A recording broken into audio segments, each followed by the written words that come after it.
भारत का संविधान। इसमें उद्देश्य क्या है? हम भारत के लोग भारत को एक संपूर्ण प्रभुत्व संपन्न समाजवादी पंथ निरपेक्ष लोकतंत्रात्मक गणराज्य बनाने के लिए तथा उसके समस्त नागरिकों को सामाजिक, आर्थिक और राजनैतिक न्याय, विचार, अभिव्यक्ति, विश्वास, धर्म और उपासना की स्वतंत्रता, प्रतिष्ठा और अवसर की समता प्राप्त कराने के लिए तथा उन सब में व्यक्ति की गरिमा और राष्ट्र की एकता और अखंडता सुनिश्चित करने वाली बंधुता बढ़ाने के लिए दृढ़ संकल्प होकर अपनी इस संविधान सभा में आज तारीख 26 नवंबर 1949 ईस्वी मिति मार्गशीर्ष शुक्ला सप्तमी संवत 2006 विक्रमी को एतद द्वारा इस संविधान को अंगीकृत, अधिनियमित और आत्मार्पित करते हैं। ये थी आपकी भारत के संविधान के उद्देश्य का। अब चलते हैं भारत के संविधान के भाग 1 पर और प्रारंभ करते हैं भारत का संविधान। भाग 1 में क्या क्या बताया गया है? संघ और उसका राज्य क्षेत्र। तो यहाँ से आपका संविधान स्टार्ट होता है। अनुच्छेद 1 है और अनुच्छेद 1 का भी फर्स्ट पार्ट है, भारत अर्थात इंडिया राज्यों का संघ होगा। मतलब जो भारत होगा राज्यों से मिलकर बना होगा। नंबर 2 है अनुच्छेद 1 में ही, राज्य और उनके राज्य क्षेत्र वे होंगे जो पहली अनुसूची में निर्दिष्ट हैं। तो अनुसूचियाँ आपको जैसा बताया गया है कि 12 अनुसूचियाँ हैं। तो उनमें जो फर्स्ट वाली अनुसूची में जितने भी राज्य होंगे वो भारत का हिस्सा होंगे। आगे है 3 नंबर, भारत के राज्य क्षेत्र में क राज्यों के राज्य क्षेत्र, ख पहली अनुसूची में निर्दिष्ट संघ राज्य क्षेत्र और ऐसे अन्य राज्य क्षेत्र जो अर्जित किए जाएं समाविष्ट होंगे। अर्जित का मतलब है यहाँ पे कि जो संविधान है हमारा वो बनाया गया था 26 नवंबर 1949 को, जो कि कुछ हद तक उसी दिन लागू कर दिया गया था। इसके बहुत से अनुच्छेद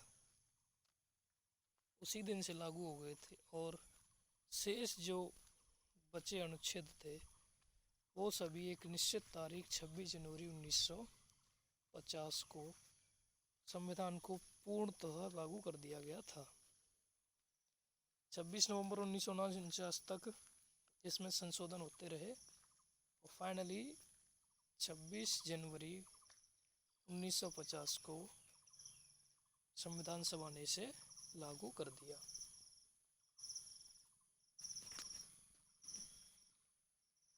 तो अर्जित का मतलब है 26 जनवरी 1950 के बाद जो भी हमारी जो रियासतें थीं,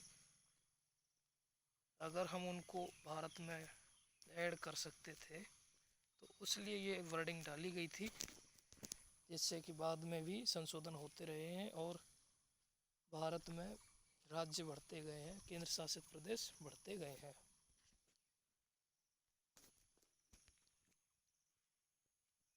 आर्टिकल नंबर 2 अनुच्छेद नंबर 2 है नए राज्यों का प्रवेश या स्थापन। तो नए राज्यों का प्रवेश या स्थापना आर्टिकल 2 अनुच्छेद 2 है, संसद विधि द्वारा ऐसे निबंधनों और शर्तों पर जो वह ठीक समझे संघ में नए राज्यों का प्रवेश या उनकी स्थापना कर सकती है। तो संघ विधि द्वारा क्या कर सकती है? नए राज्यों को भारत में जोड़ सकती है। आगे है आर्टिकल 2 का क है, अनुच्छेद 2 का क, सिक्किम का संघ के साथ सहयुक्त किया जाना। तो सिक्किम 1975 से पहले अलग था, एक रियासत थी जिसको 1975 में भारत में ऐड किया गया था। तो 2 का आर्टिकल क्या कहता है, संविधान 36वां संशोधन अधिनियम 1975 की धारा 5 द्वारा 26 अप्रैल 1975 से निरसित।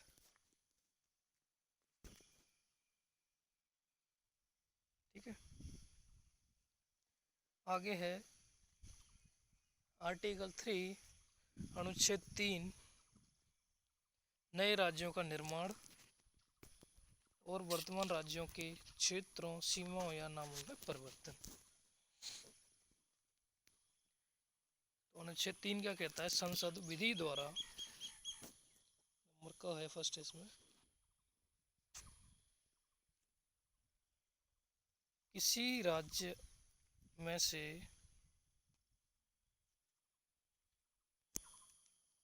संसद विधि द्वारा, नंबर क है 3 का क,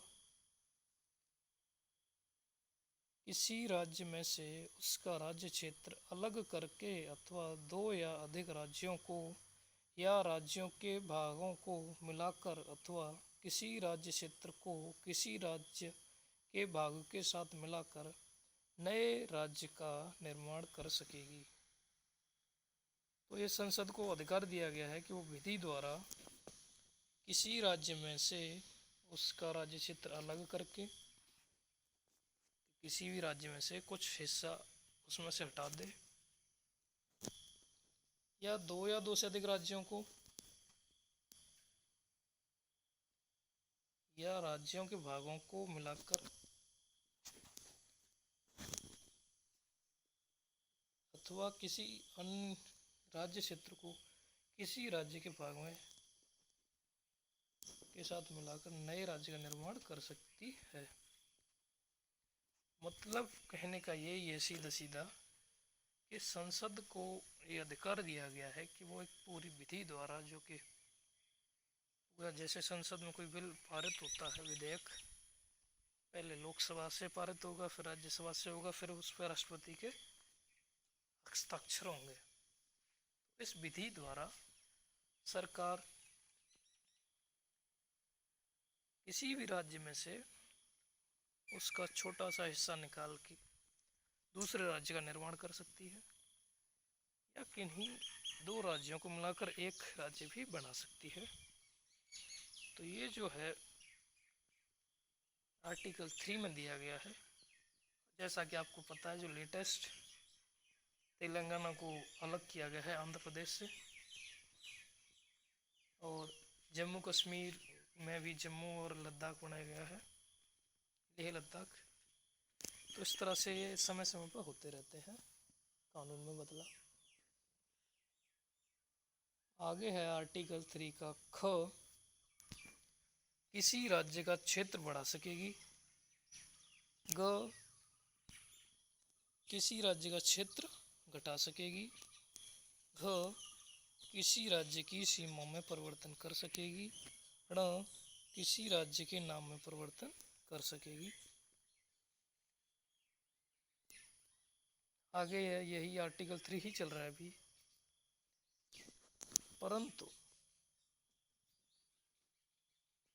परंतु इस परियोजना के लिए कोई विधेयक राष्ट्रपति की सिफारिश के बिना, और जहां विधेयक में अंतर्विष्ट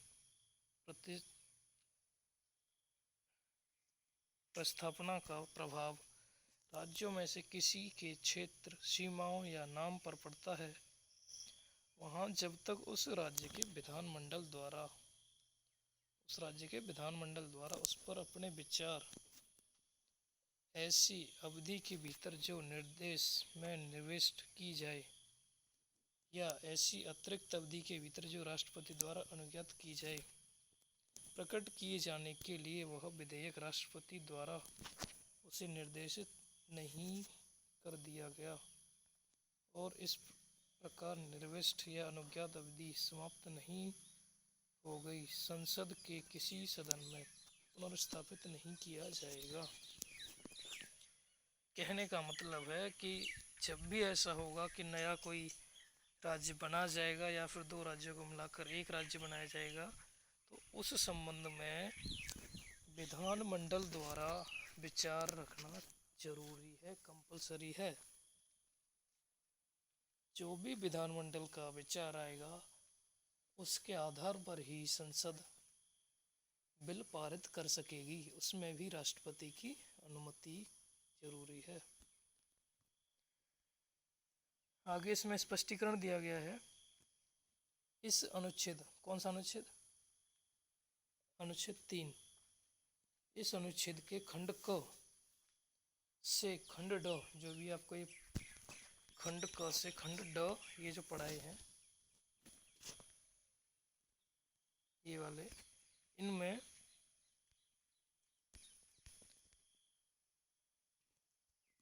राज्य के अंतर्गत संघ राज्य क्षेत्र है। इन पांचों में जो राज्य दिया हुआ है उनके अंदर क्या है,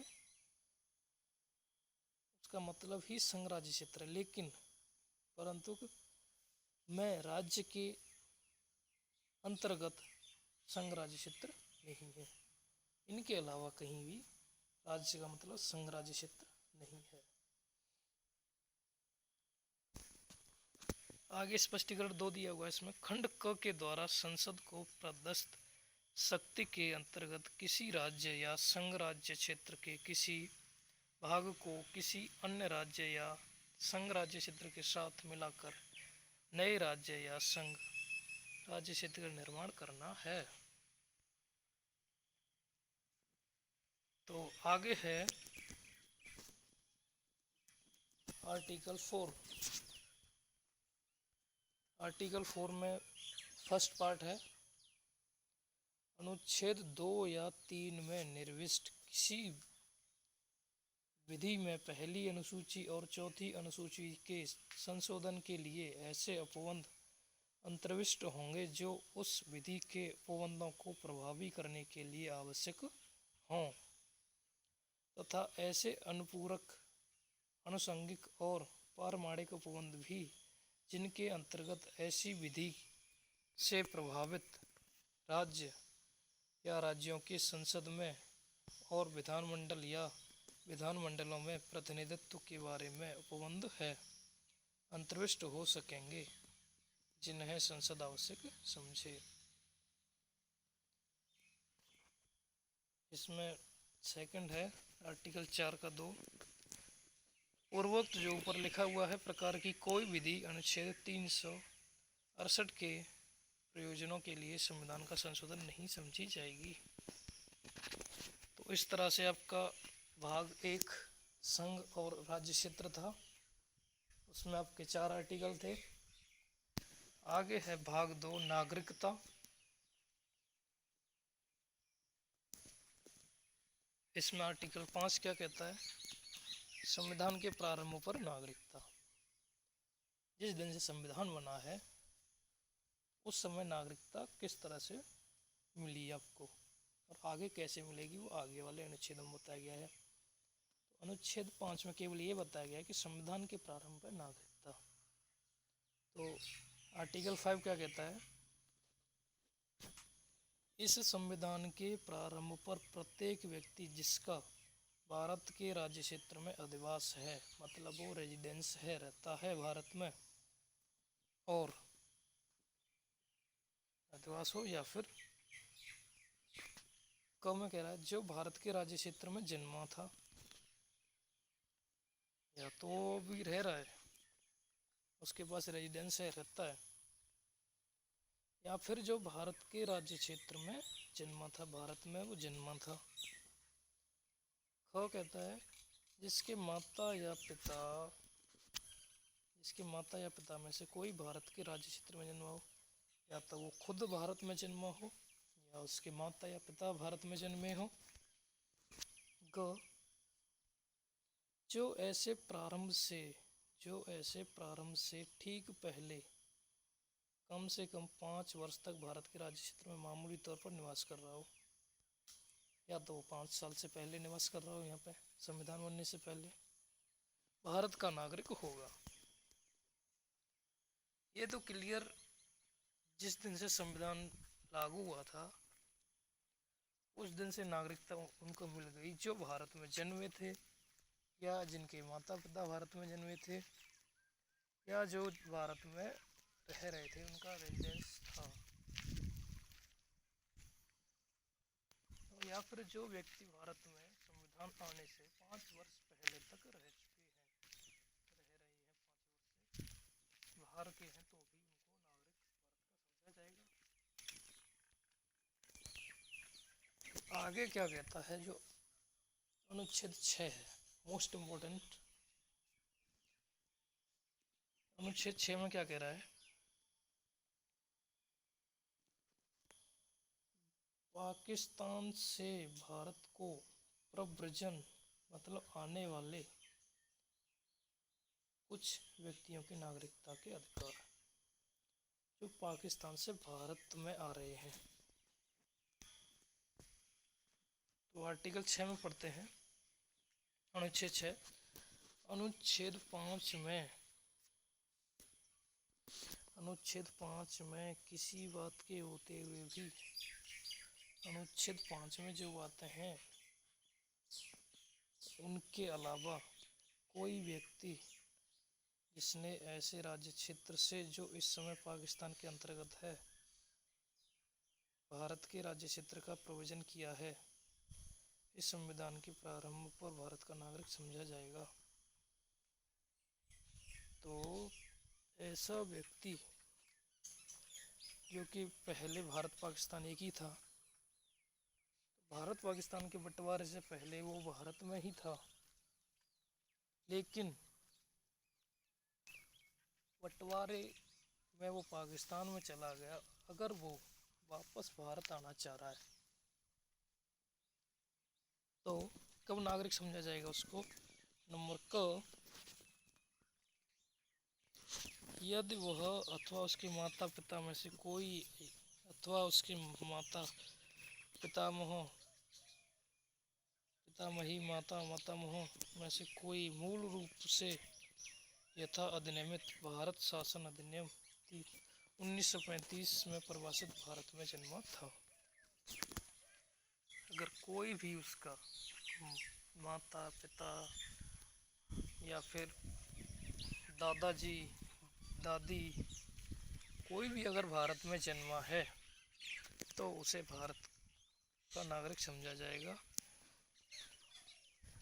आर्टिकल 6 का ख है, इसमें ही फर्स्ट पार्ट है, जबकि वह व्यक्ति ऐसा है जिसने 19 जुलाई 1948 से पहले इस प्रकार प्रोविज़न किया है, तब यदि वह अपने प्रोविज़न की तारीख से भारत के राज्य क्षेत्र में मामूली तौर से निवास कर रहा है। अगर 19 जनवरी 1948 से पहले भी आ गए तो भी। आगे ख, जबकि वह व्यक्ति ऐसा है जिसने 19 जुलाई 1948 को या उसके पश्चात या तो उसके बाद आया, तब यदि वह नागरिकता प्राप्ति के लिए भारत डोमिनियन की सरकार द्वारा विहित प्रारूप में और रीति से उसके द्वारा इस संविधान के प्रारंभ से ऐसे अधिकारी को जिसे उस सरकार ने इस प्रयोजन के लिए नियुक्त किया है, आवेदन किए जाने पर उस अधिकारी द्वारा भारत का नागरिक रजिस्ट्रीकृत कर लिया गया है।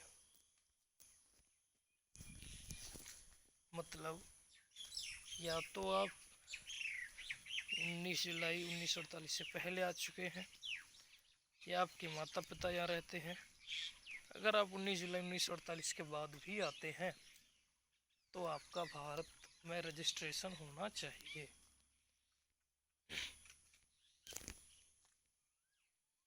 आर्टिकल 6 ही चल रहा है अभी। परंतु यदि कोई व्यक्ति अपने आवेदन की तिथि से ठीक पहले कम से कम 6 मास भारत के राज्य क्षेत्र में निवासी नहीं रहा तो वह इस प्रकार रजिस्ट्रेट नहीं किया जाएगा।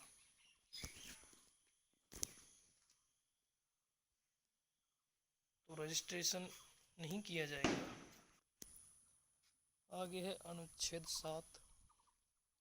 अनुच्छेद 5 और 6 में किसी बात के होते हुए भी कोई व्यक्ति जिसने 1 मार्च 1947 के पश्चात भारत के राज्य क्षेत्र से ऐसे राज्य क्षेत्र को जो इस समय पाकिस्तान के अंतर्गत है प्रवचन किया है भारत का नागरिक नहीं समझा जाएगा। जो आर्टिकल 6 है, अनुच्छेद 6 है, उसमें तो ये बताया गया है कि जो पाकिस्तान से भारत आया, और जो आर्टिकल 7 है इसमें बताया गया है जो भारत से पाकिस्तान गया। आगे है, परंतु इस अनुच्छेद की कोई बात ऐसे व्यक्ति को लागू नहीं होगी जो ऐसे राज्य क्षेत्र को जो इस समय पाकिस्तान के अंतर्गत है प्रवचन के पश्चात भारत के राज्य क्षेत्र को ऐसी अनुज्ञा के अधीन लौट आया है जो पुनर्निवास के लिए या स्थायी रूप से लौटने के लिए किसी विधि के प्राधिकार द्वारा या इसके अधीन दी गई है, और प्रत्येक ऐसे व्यक्ति के बारे में अनुच्छेद 6 के खंड ख के प्रयोजन के लिए यह समझा जाएगा कि उसने भारत के राज्य क्षेत्र को 19 जुलाई 1948 के पश्चात प्रवचन किया है। इसमें एक चीज़ और कही गई है कि अगर ऐसा कोई राज्य क्षेत्र जो भारत ने पाकिस्तान को अनुज्ञा के आधार पर दे दिया हो और वापस बाद में पाकिस्तान उसे लौटा दे, जो उस जगह पर रहने वाले विशेष व्यक्ति भारत के नागरिक समझे जाएंगे। आगे है अनुच्छेद 8। भारत के बाहर रहने वाले भारतीय उद्भव के कुछ व्यक्तियों के नागरिकता के अधिकार। ऐसे व्यक्ति जो भारत के बाहर रह रहे हैं, तो अनुच्छेद 8 क्या कहता है? अनुच्छेद 5 में किसी बात के होते हुए भी कोई व्यक्ति जो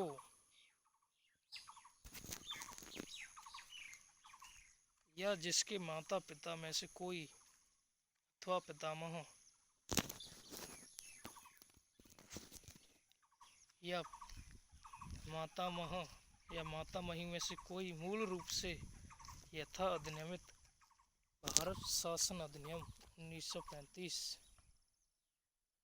में परिभाषित भारत में जन्मा था और जो इस प्रकार परिभाषित भारत के बाहर किसी देश में मामूली तौर से निवास कर रहा है,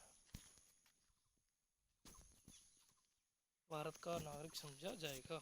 यदि वह नागरिक प्राप्ति के लिए भारत डोमेन की सरकार द्वारा या भारत सरकार द्वारा विहित प्रारूप में और रीति से अपने द्वारा उस देश में जहां वह तत्समय निवास कर रहा है भारत के राजनयिक और कौंसलीय प्रतिनिधि को इस संविधान के प्रारंभ से पहले और उसके पश्चात आवेदन किए जाने पर ऐसे राजनयिक और कौंसलीय प्रतिनिधि द्वारा भारत का नागरिक रजिस्ट्रेट कर लिया गया है। आगे है आर्टिकल 9 अनुच्छेद 9। यदि किसी व्यक्ति ने किसी विदेशी राज्य की नागरिकता स्वेच्छा से अर्जित कर ली है तो वह अनुच्छेद 5 के आधार पर भारत का नागरिक नहीं होगा, अथवा अनुच्छेद 6 और 8 के आधार पर भारत का नागरिक नहीं समझा जाएगा। विदेशी राज्य की नागरिकता स्वेच्छा से अर्जित करने वाले व्यक्ति को नागरिक न होना कॉमन सी बात है कि भारत में एक नागरिकता का प्रावधान है। अगर आप दूसरे देश से नागरिकता ले लेते हो तब भारत के नागरिक नहीं रहोगे। अगर आपको भारत का नागरिक रहना है तो वापस उस देश से अपना नागरिकता का अधिकार हटा के भारत में 11 वर्ष तक रहना पड़ेगा, तब आप भारत के नागरिक हो सकते हो।